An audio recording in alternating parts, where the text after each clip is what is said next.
tal como les va? Bienvenidos a lo que hoy iniciamos como un recorrido intenso y apasionante por el mundo de los libros, de las letras y de la cultura en general. Bienvenidos a un mundo alucinante. Fíjense lo que decía San Agustín, que cuando rezamos, hablamos con Dios, pero cuando leemos, es Dios quien habla con nosotros. Este es un programa donde vamos a reencontrarnos precisamente con aquello que nos cala hondo en el plano espiritual. Y decía también Jorge Luis Borges lo siguiente, que si el paraíso existe, tendría la forma de una biblioteca. Lo primero es este recorrido por una biblioteca del campo internacional, para que ustedes vayan viendo lo que significa. Es la biblioteca George Peabody, exactamente, que acoge historia, cultura y belleza arquitectónica, anteriormente conocida como la Biblioteca del Instituto Peabody de la ciudad de Baltimore. Es la biblioteca de investigación enfocada en el siglo XIX de la Universidad Johns Hopkins. Se encuentra en el campus Peabody en Westmont, Vermont Place, en el histórico vecindario cultural de Vermont Belvedere, al norte del centro de Baltimore. Esta biblioteca permaneció como parte del Instituto Peabody hasta 1967, cuando se transfirió a la ciudad de Baltimore. Fíjense ustedes, esta colección que están viendo abarca 300.000 volúmenes de la biblioteca. Es fuerte en religión, arte británico, arquitectura, topografía e historia, biografía y literatura estadounidenses, lenguas y literatura, romances, historia de la ciencia, geografía, exploración y viajes. Este es uno de los sitios más bellos considerados del mundo en su interior. Fue terminado, lo que están viendo, en 1878. Lo diseñó Edmund Lynn en colaboración con el primer rector de Peabody, Nathaniel Morrison.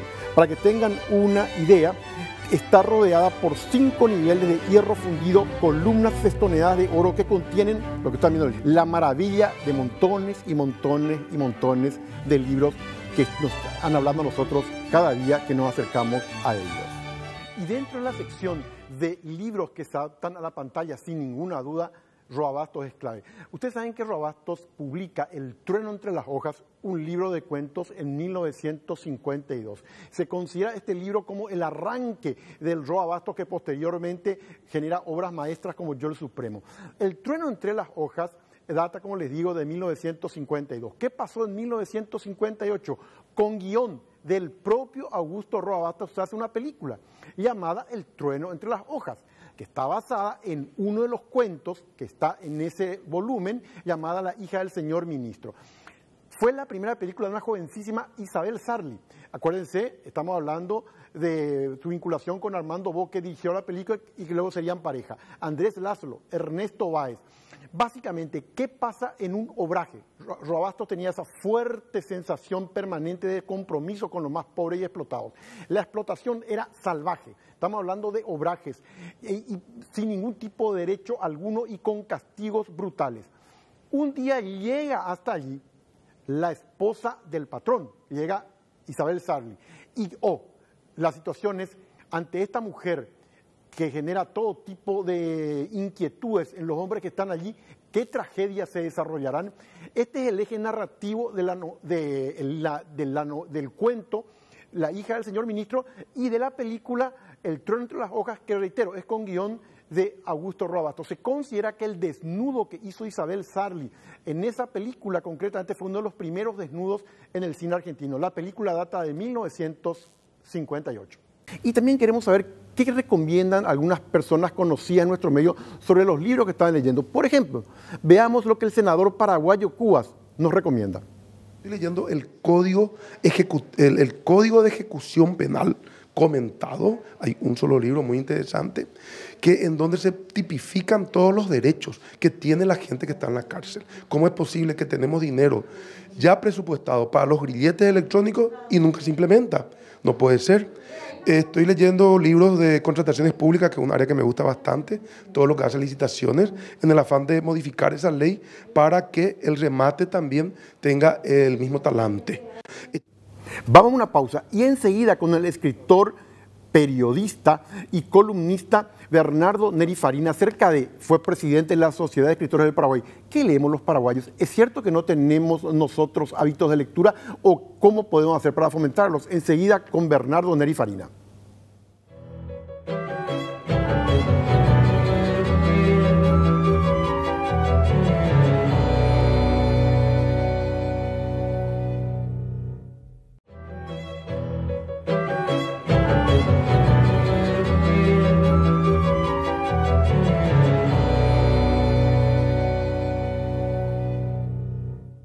justamente ahora está la presencia, como les habíamos dicho, de Bernardo Neri Farías, es profesor universitario, es periodista, es escritor. Bernardo, bienvenido a Un Mundo Alucinante.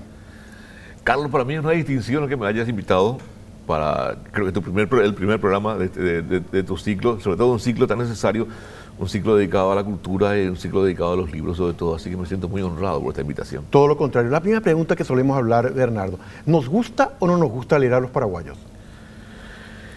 Yo solamente suelo huir un poquito de los absolutos, porque hay a quien sí, pero hay una gran mayoría a la que no. Yo no sé si les gusta o no les gusta, porque el tema es, ¿tienen acceso a los libros? Los libros llegan a ellos fácilmente. Tienen maestros que los inducen hacia los libros. Tienen padres, tienen familias que los llevan a los libros. Entonces es un poquito difícil decir, no nos gusta. Porque nunca probamos el sabor. Es la misma cosa que te digan, ¿te gusta esta comida o no te gusta una comida que jamás probaste? Quizás si probaste te va a gustar. Entonces ese es un tema respecto a los libros.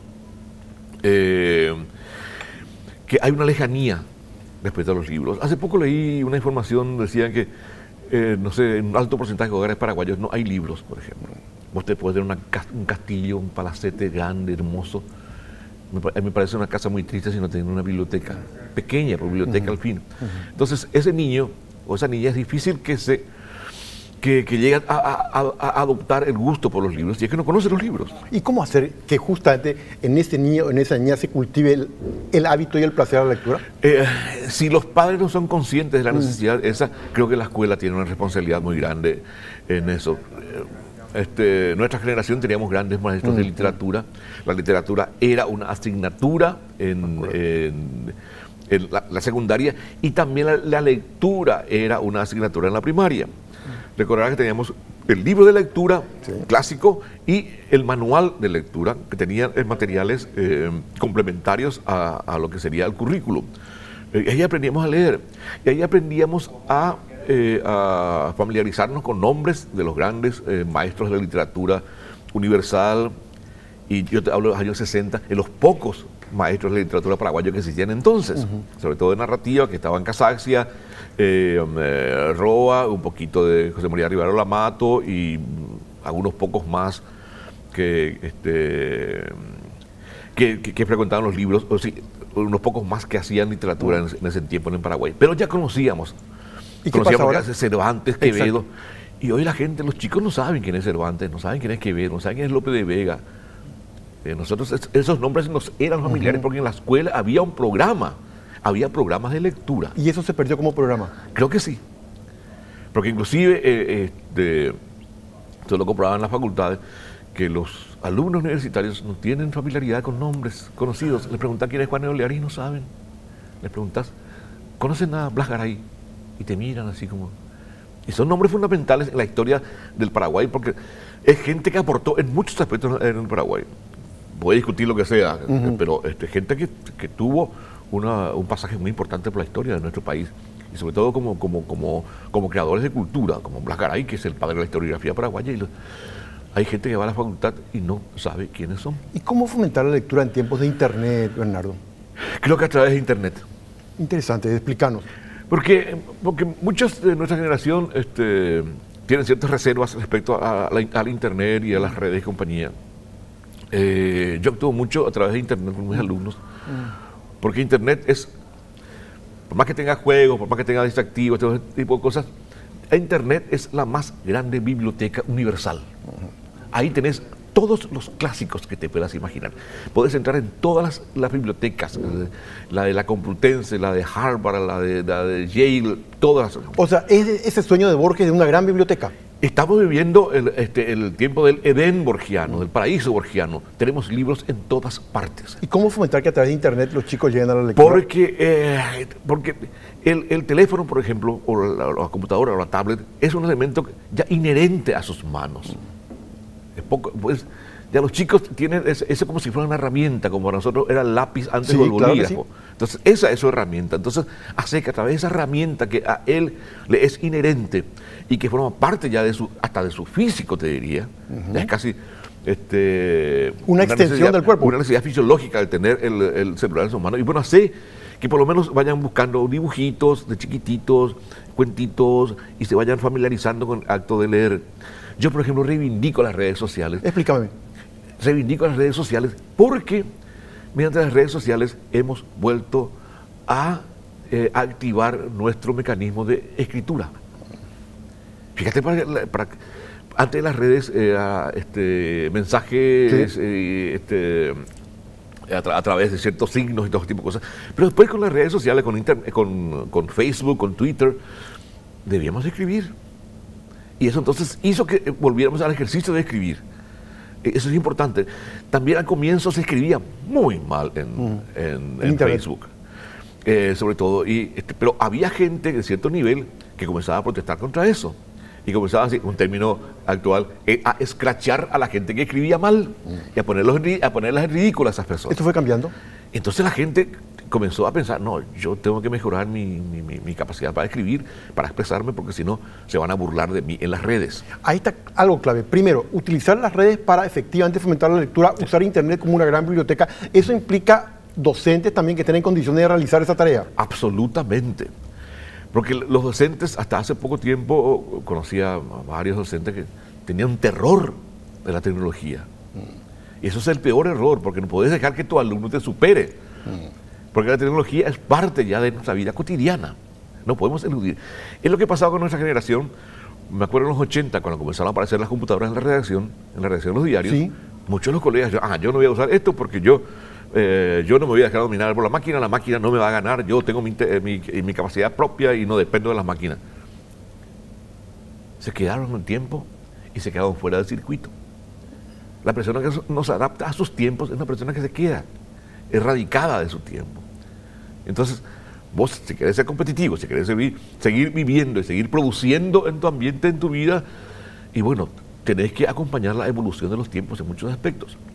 Claro, la máquina no significa tu vaciamiento intelectual, al contrario, utilizar la tecnología para seguir nutriéndote intelectualmente. El desafío, usar Internet para desarrollar hábito lector, usar redes sociales también como Internet en general para lo que hace a la buena escritura. Y la pregunta, ¿y qué pasa con las bibliotecas públicas en Paraguay con acceso a Internet? Yo creo que no todas todavía, creo que muy pocas están todavía manejando ese mecanismo de acceder al gran público a través de la informatización de su contenido. Ahora la Biblioteca Nacional está comenzando, por ejemplo, a digitalizar su hemeroteca, que es muy importante, porque, por ejemplo, los alumnos de periodismo, para conocer los periódicos antiguos, de Paraguay Independiente, La Regeneración y todos los periódicos de la Guerra Grande y todo ese tipo de cosas, tenían que ir a la Biblioteca Nacional y ahí ocultar y mirar. Y de paso también, con eso se deterioraban aquellos, claro, al tocarlos. Eran papel antiguo ya, entonces y ahora están ya casi todos digitalizados esos periódicos y uno puede estudiar y analizar los tiempos pasados, final del siglo XIX, comienzo del siglo XX, a través de esa digitalización. Pero todavía no está no están digitalizadas las grandes bibliotecas. No están digitalizadas. No. Hay una versión, ¿es cierta, no es cierta, es leyenda o no es leyenda? Algunos nos dicen, no, es que en Paraguay cada persona lee como promedio apenas un libro por año. ¿Hay algo de eso? Y sí, no hay una estadística seria que pueda corroborar esa aseveración. A comienzo decían, no, es 0,25 libros por persona en Paraguay. Otros dicen, no, llegamos ya a unos 2 más o menos.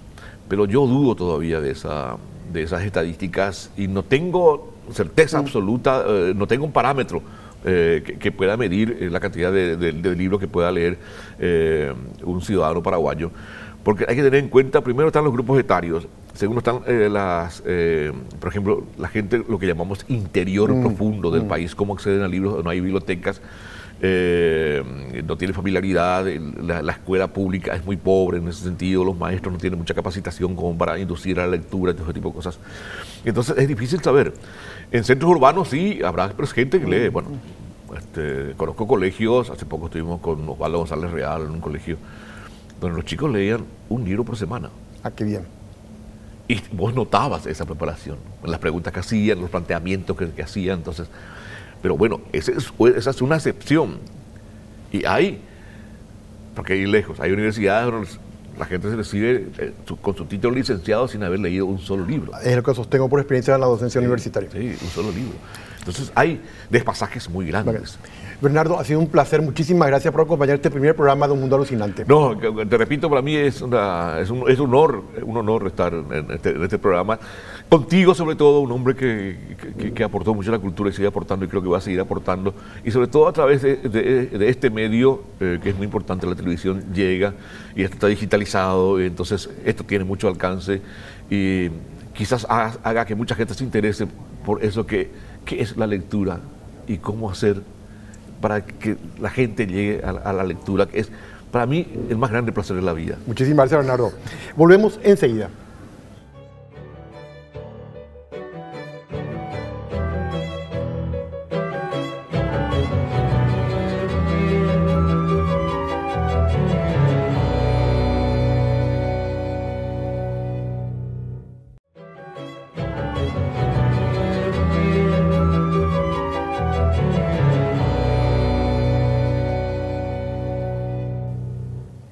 Y siguiendo con nuestras consultas en el Senado, vamos a ver el senador Fernando Silva Facetti, ¿qué libro recomienda? Ahora lo vemos. Para recrear la mente, me encantan los libros de Wilbur Smith. Wilbur Smith es un escritor que nació en África y escribe novelas con trasfondos históricos, ¿verdad? Escribe mucho sobre los faraones, sobre los piratas del Índico, sobre las tribus y los enfrentamientos que tenían los colonos en Sudáfrica. Entonces son libros realmente apasionantes que te atan y es un escritor, aparte de exitoso, sumamente entretenido. Y sin ninguna duda, en este primer programa de Un Mundo Alucinante no podíamos dejar de señalar el libro que hizo historia, por supuesto, Don Quijote de la Mancha, de don Miguel de Cervantes y Saavedra. Miguel de Cervantes Saavedra, él nació un 29 de septiembre de 1547.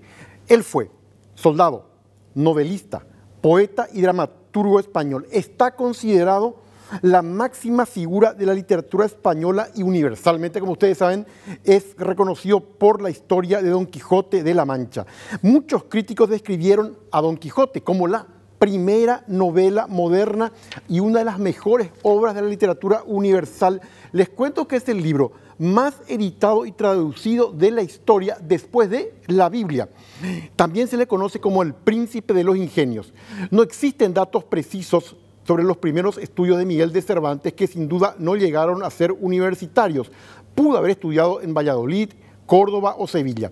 También es posible que estudiara en algún colegio de la Compañía de Jesús, ya que en la novela El coloquio de los perros describe un colegio de jesuitas. Don Quijote se trata sobre un hombre que justamente se vuelve loco de tanto leer y busca en un mundo de maravillas, de aventuras y de ensueños realizar justamente lo que él se propone. Cervantes murió a la edad de 68 años de diabetes en la conocida Casa Cervantes, en la esquina entre la calle de León y Francos.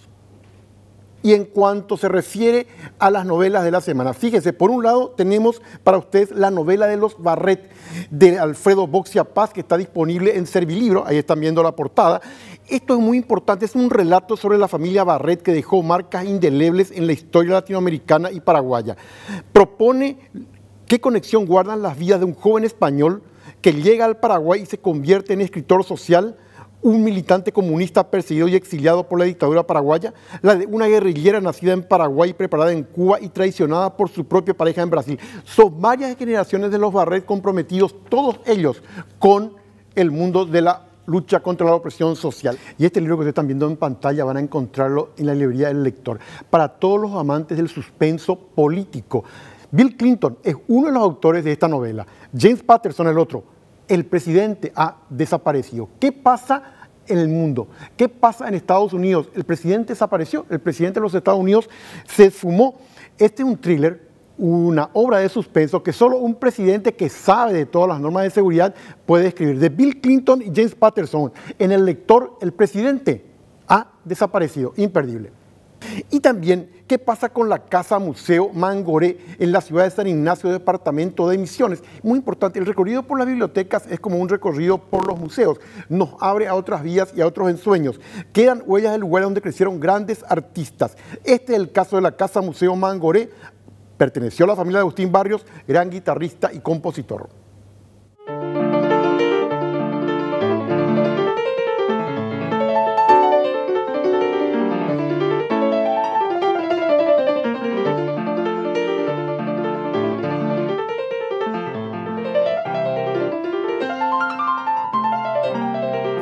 Esta casa perteneció a la familia Barrios, de los padres de Agustín Pío Barrios. La Casa Museo Mangoré no es llamada así solo en homenaje a Agustín Barrios, sino porque perteneció a su familia e incluso él mismo vivió en ella por muchos años. La familia llega en la región terminada la guerra del 70 y se instala en San Juan Bautista con sus hermanos. Y bueno, la construcción data de la década del fin del 70, parte del 80. No se tiene exactamente la fecha, pero sí, esa calculamos porque cuando se crea el municipio en 1893, ya la familia solicita de sacar en propiedad los condominios, hablaban así, la familia Barrios, don Doroteo Barrios. Entonces recién en 1901, cuando se le cede el título de propiedad, y a partir de ahí ya un año después la familia vende la casa y se trasladan a vivir a la ciudad o al pueblo de Villa Florida, sobre el río Tebicuaré. Y la casa ya pasa a otros dueños. En este siglo prácticamente pasan por esta casa 4 dueños, pero nunca se modificó la estructura básica que aún se encuentra, inclusive las pinturas, los revoques, las maderas del techo son de la época de la familia Barrios.